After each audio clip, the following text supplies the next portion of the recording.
एका ठिकाणी एका परिसरामध्ये राहणारी एक 32 वर्षीय महिला होती आणि त्या महिलेची ओळख दुसऱ्या एका महिलेबरोबर झालेली होती। मग आता ओळखीच्या महिलेच्या घरी ही महिला तिला भेटायला गेली, बोलायला गेली। जेव्हा तिच्या घरी तिला बोलायला गेली तेव्हा तिच्या घरामध्ये दोघ जण आले आणि या महिलेला बोलू लागले।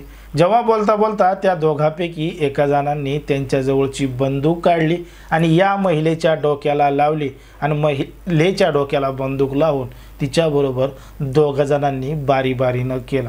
आता बारी-बारीनं केलं पण मात्र या संपूर्ण प्रकरणाचं त्यांनी व्हिडिओ चित्रीकरण सुद्धा केलं आणि घडलं एक धक्कादायक प्रकरण, धक्कादायक घटना। नेमकं काय आहे संपूर्ण प्रकरण, कुठं घडली आहे घटना, हे आपल्याला अगदी सविस्तरपणे पाहायचं आहे।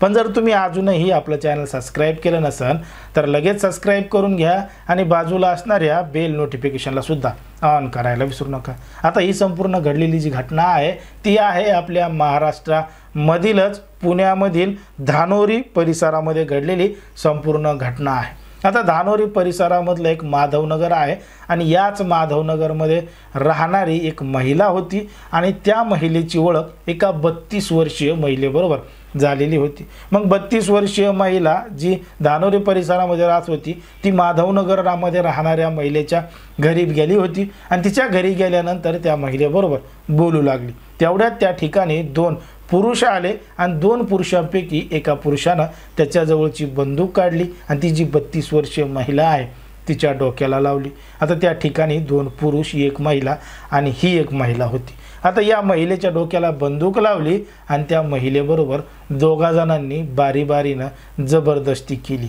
आणि यामध्ये त्या ठिकाणी असणारी जी महिला होती जिचं ते घर होतं ती महिलासुद्धा हे सगळं प्रकार तिच्या डोळ्यांनी पाहत होती। आता हा सगळा प्रकार घडल्यानंतर त्या दोघांपैकी एका जणांनी त्या महिलेला दुसऱ्या एका घरामध्ये कोंडून टाकलं होतं, डांबून ठेवलं होतं। मग त्या महिलेनं कशी तरी त्यांच्या घरातून सुटका करून घेतली, त्या ठिकाणून पळ काढला आणि जवळचं पोलीस स्टेशन गाठलं।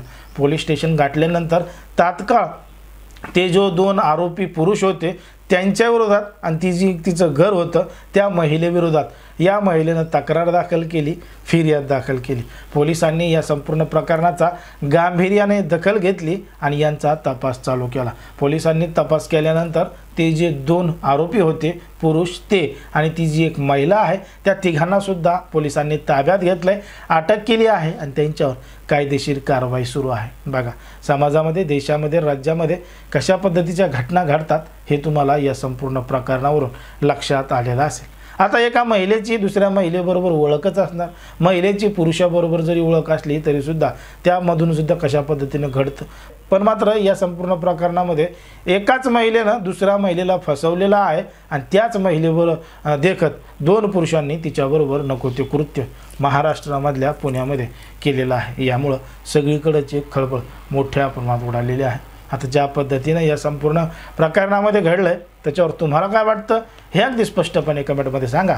कारण की कोणाच्याही भावना दुखवणं, कोणाचंही मन दुखवणं हा आपला उद्देश नाही। समाजामध्ये जे घडतंय तेच सांगण्याचं काम आपण या ठिकाणी करत असतो। आता ज्या पद्धतीनं घडलं ते तुम्ही स्पष्टपणे सांगा आणि अशाच पद्धतीचे नवनवीन व्हिडिओ पाहण्यासाठी आपल्या चॅनलला लगेच सबस्क्राईब करा।